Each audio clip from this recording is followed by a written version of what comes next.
Trump launches probe into Brazil's unfair trade practices 9 hours ago. The Trump administration says it has launched an investigation into Brazil's unfair trading practices.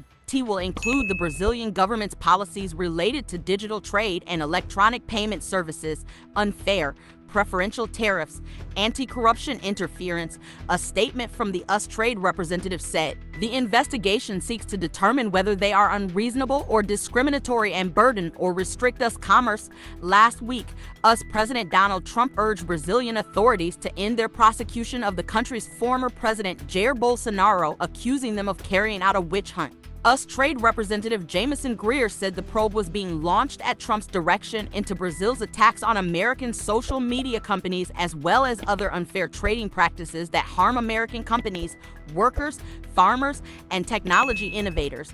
I have determined that Brazil's tariff and non-tariff barriers merit a thorough investigation and potentially responsive action, he said. Greer accused Brazil of disadvantaging American exports by offering lower tariffs to other trade partners.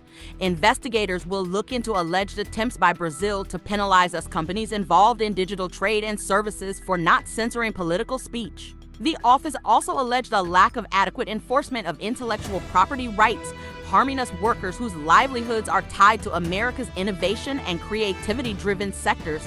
Trump first threatened the investigation in a letter to Brazil's president, Luiz Inácio Lula da Silva, last week. In the same letter, the US president announced a 50% tariff on Brazil starting on 1 August.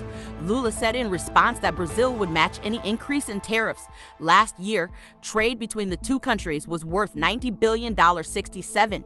To be in, Washington reported a trade surplus with Brazil of $7.4 billion in 2024, a 33% increase on the previous year.